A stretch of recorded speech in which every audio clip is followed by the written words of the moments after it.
Hey, good morning, everyone. Thanks for joining us today for our year in review webinar.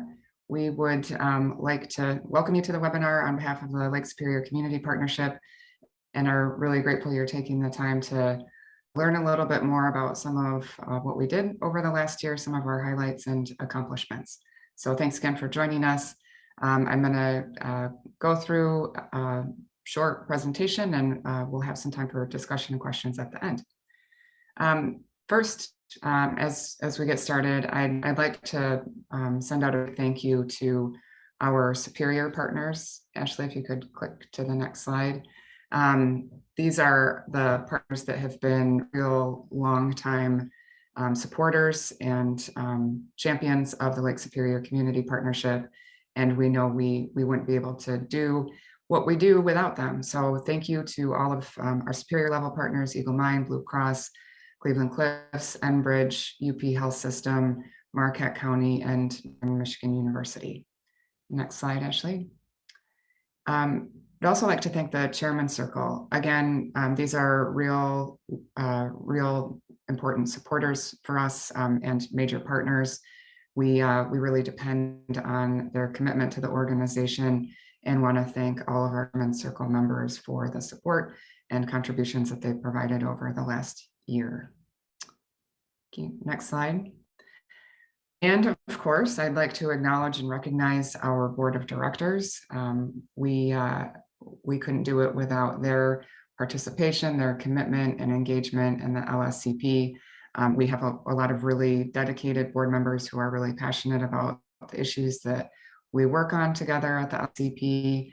And particularly as a new staff person, I've really appreciated their support and engagement over the last year. So thanks to all of our directors and our officers in particular who put in a lot of time and energy to making sure that the LSCP is on a good track and that we're doing what we need to do. Next slide.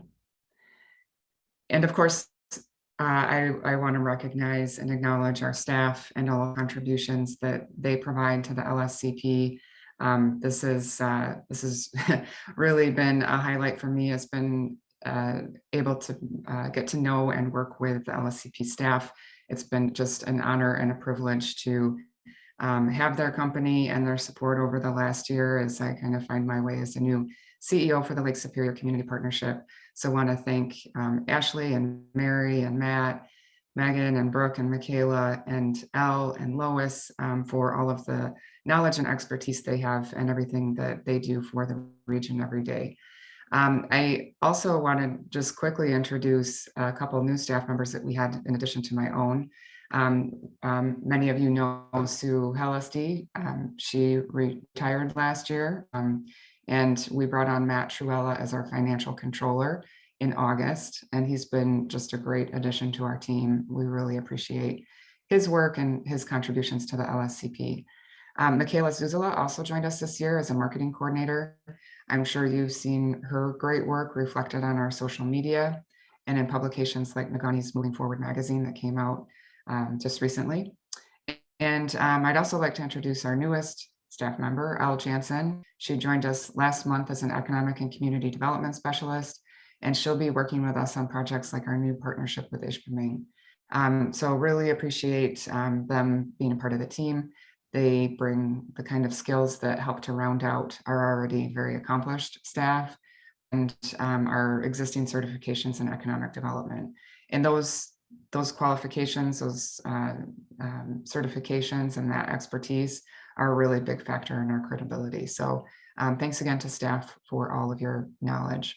I want to add here, just kind of along the same lines, we are considered a certified economic development organization. We're accredited by the Accredited Economic Development Organization Association. And we were recently a part of a recertification process where our operations were reviewed by independent economic development organizations. Some of you on the webinar today may have actually spoken with them. But one of the big factors in whether or not an organization is accredited is the expertise and qualifications of staff. And so want to just acknowledge that they're a big part of our credibility and really appreciate what they bring to the table with that knowledge. Next slide. I'm going to touch on our financials here before we get started on some of the highlights of our accomplishments over the last year. Just wanted to share with you kind of where our funding is coming from and how things are looking financially for us. A big chunk of our revenue comes from membership dues. So you'll see that kind of at the top of the list there on the right, and in the a big chunk of the pie on the left. That's followed typically by fundraising, regional partnerships, and contract revenue in terms of how we're funded proportionately. But this year, grants were also a major part of our revenue stream, more than usual, and that reflects some of the impact of PPP on our operations. So all told, those revenues work together to support our marketing department, our operations, and our programming in that order of expenses. Next slide, please.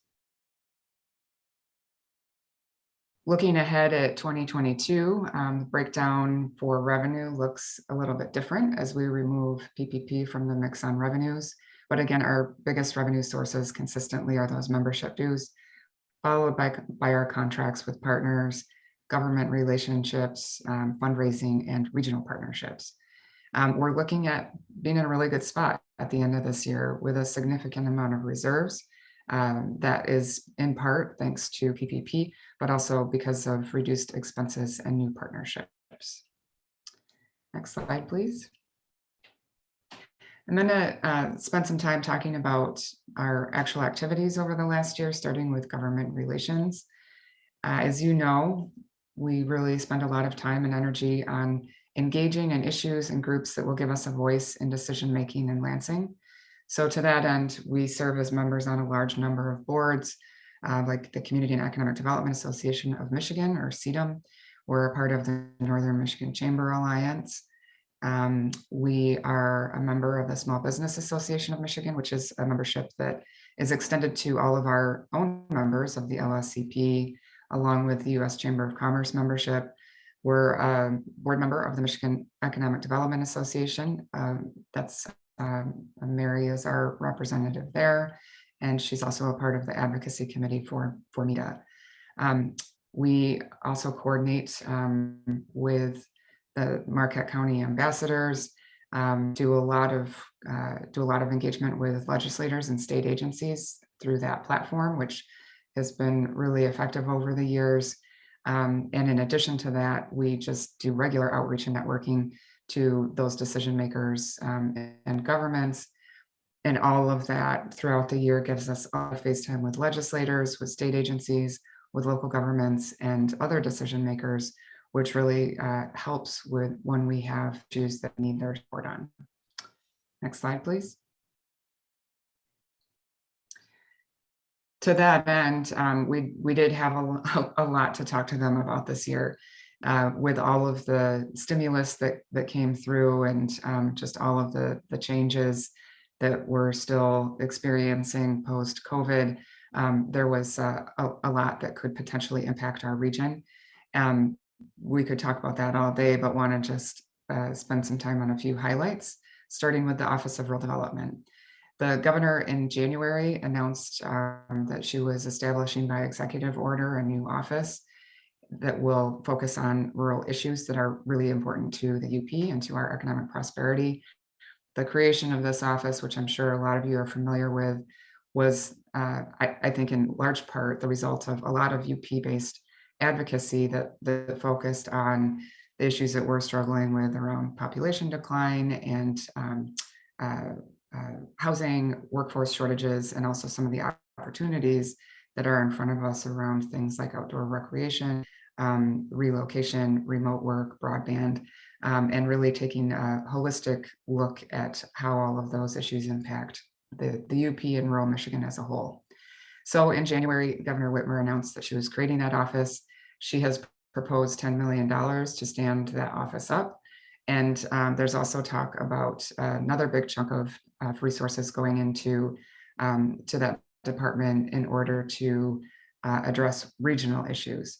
So can't really overstate this. It's an incredible success for the region, and it really speaks to the power of our voice as advocates and how impactful we can be, particularly when we're working together with our partners on a shared message. We also engaged heavily in conversations on big long-term community issues like housing and broadband and childcare. There's been a lot of discussion about how to spend state funds from the American Rescue Plan Act, and we want to make sure that when those decisions are made, that they are taking into consideration what our regional priorities are, and that those regional priorities are being addressed by that spending. So that has paid off with some proposals for new funding and programs around things like housing and childcare, along with a new office of high-speed internet, which will help coordinate some of the efforts to create that broadband infrastructure that we really need to be competitive in the economy statewide. But there's more in the works on those issues, particularly as they relate to rural development and some of our rural priorities. So I think it's safe to say that we're being heard on those issues. We've also been working at the regional level on those topics like housing and childcare. And just over the last few months, to give you a sense of how we're engaging on that, we hosted some really well-attended events. We had a virtual housing summit that talked about local and regional solutions to housing, and an employer-based childcare panel, again, really well attended. In addition to that, we've been coordinating the Intergovernmental Housing Task Force for Marquette County, which is looking at some out-of-the-box solutions and collaborative solutions for housing in Marquette County. And we've also been participating in the UP Child Care Task Force group that is, again, looking at how we can collaborate and coordinate so that our resources are leveraged to the maximum extent that they can be, and that we have different partners working in alignment on some of those issues. All of those conversations have kept us really busy, but we've also been working with partners to support efforts and funding around outdoor recreation. And this is something that's getting a lot of attention as a major economic driver, both in the region and statewide. So we've supported a number of grant applications around building that idea out, and have been a part of collaborative work to move some of those innovative recreation economy ideas forward, and are looking forward to continuing to work with partners to support projects around outdoor recreation as an economic development catalyst. Next slide. Meanwhile, in addition to our government relations work, our business development team has been really busy over the last year.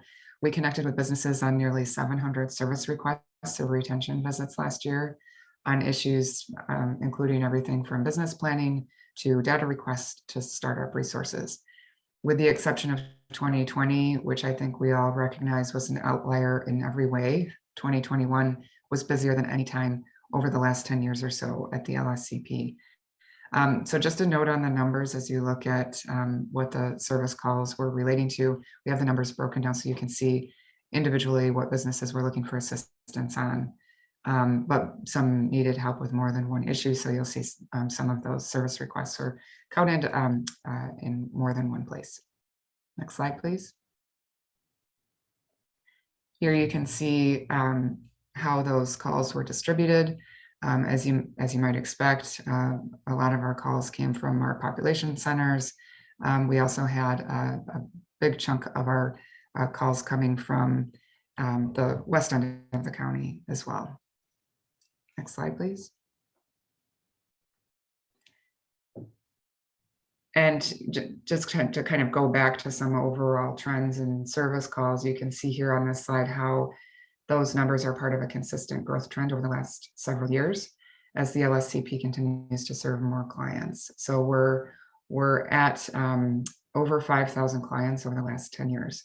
So we can really see the impact and the growth of the LSCP over the last several years. Next slide, please. Back to 2021, just to give you a sense of how our time was spent. I want to point out that we helped with a lot of startups this year, significantly more than usual. Business retention is typically our bread and butter, and it still is, or still was this last year. about 2/3 of our calls were around business retention. But this year there was a really strongly pronounced trend of new business starts. That's something that was happening nationally and statewide, and not just in Marquette County. So as where that's coming from really is, as people left their jobs early in the pandemic, or as they saw demand for certain services or for goods going up, a lot of people saw opportunities to go out on their own and started creating their own businesses. Statewide, Michigan had 59% more startups in 2021 than it did in 2019, and the highest number of new startups since the state started tracking that in 2004. And this is traditionally a sign of economic recovery. So it's great news for our region, for our economy, but it also is part of a piece with the great resignation trend and some of the workforce challenges that we've been having in the region and the state. As some people left their jobs to start their own businesses, it's left fewer people out there to hire. So a couple sides of the coin there. Overall, we're really excited to see the number of new businesses coming to Marquette County, and the opportunities that creates for jobs and economic prosperity over the long term.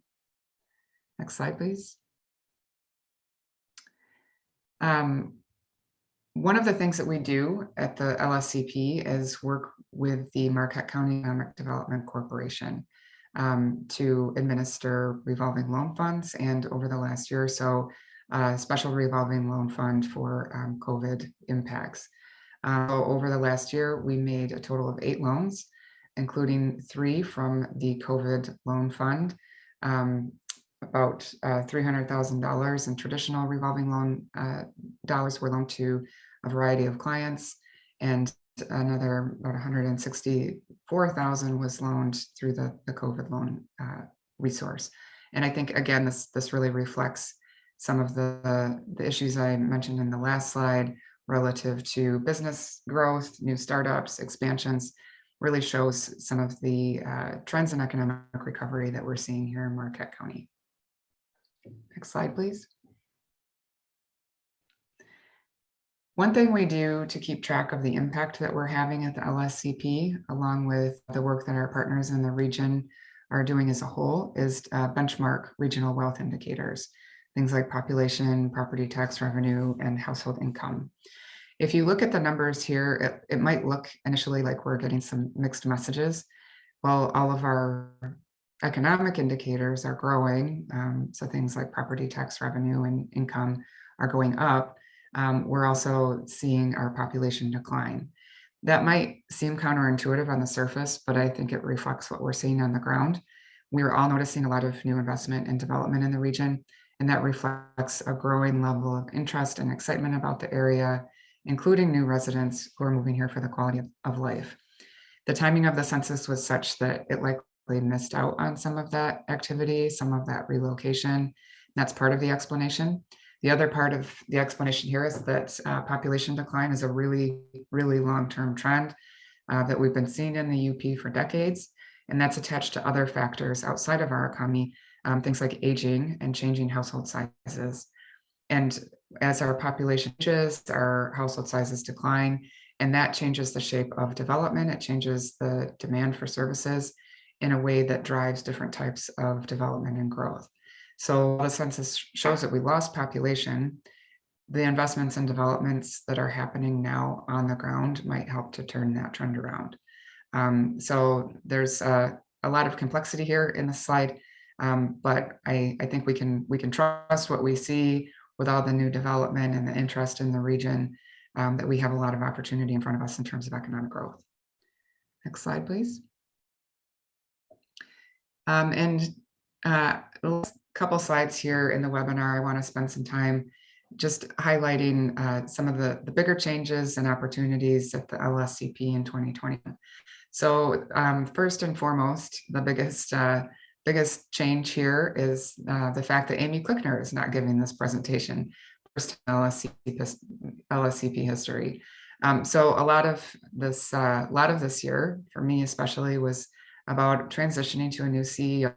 I am the second CEO in LSCP's 25-year history, which is an incredible honor to be able to serve in this role, and particularly after the success that the organization had under Amy's leadership, and being able to move it forward over this last year has just been an incredible opportunity for me.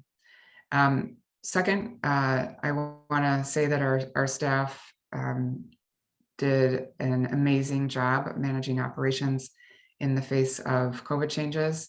And nowhere was that more important or more obvious than in the annual celebration, which was offered virtually this year.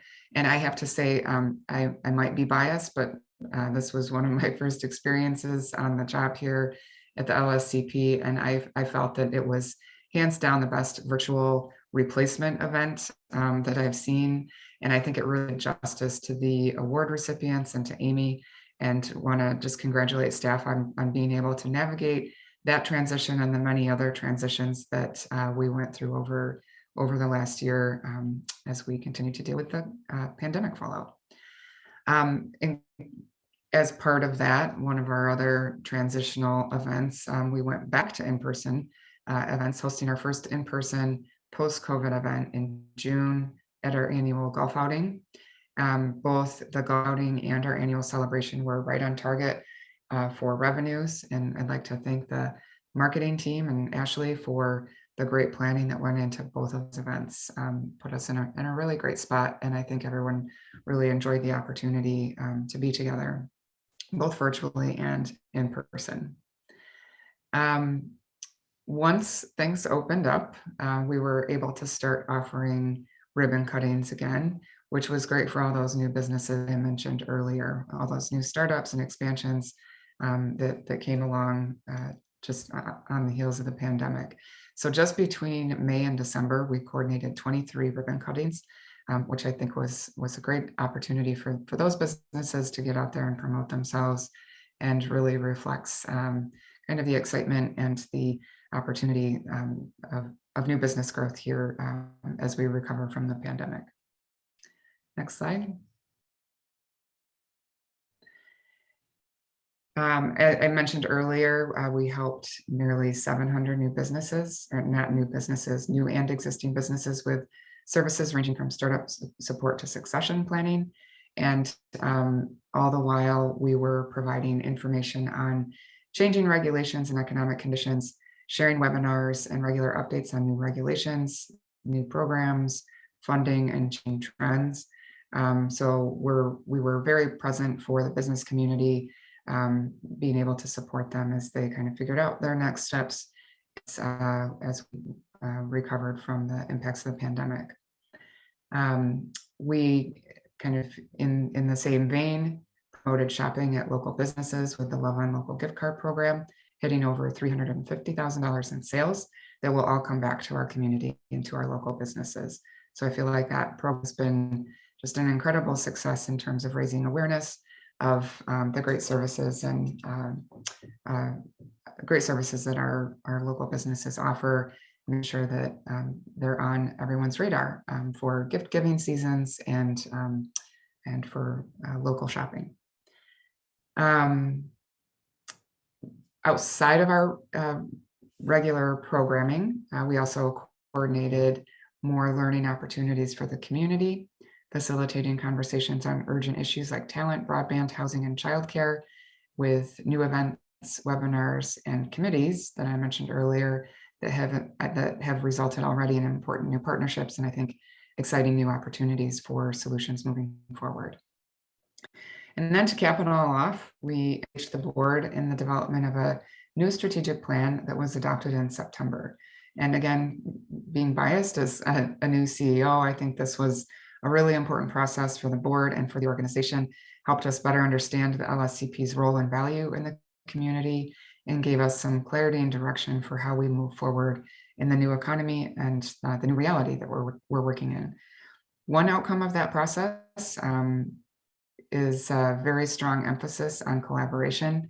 And as just one way that you'll see us implement the strategic plan over the next year, I want to share that for those of you that aren't familiar with this decision, we will be making a big move in the next couple months to a new space that we'll be sharing with other economic development partners on Washington Street. So more to come on that, but we are really excited about the opportunity to be close to our economic development partners and for the opportunities we think that that will present for more partnerships and better alignment between organizations and being able to, as a result, being able to better serve our customers and clients. Next slide. I just, in closing, just want to say 2021 was a really big year for the LSCP. There was a lot of change, I think a lot of progress. And as a new leader in our community and for the organization, I want to thank you all and all of our partners for your support over the last year. It's been a really incredible experience for me. I really enjoyed getting to know you all, and I've really appreciated the opportunity to work with you all on the issues that we're dealing with together. I think the LSCP is in a great position for the future, and I'm really excited about what the opportunities are in front of us. And I think in a very, very large part, that's because of the partnerships that we have with you all and the collaborations that we're able to create together. So thank you. I will give it a minute to see if there are any questions or any comments or discussions. And of course, we're always happy to talk after the webinar if there are no questions on the chat. Okay. All right. I would like to thank you again for joining us today for the webinar and really appreciate your support of the organization and our staff over the last year. So thanks for joining us today. Have a great day.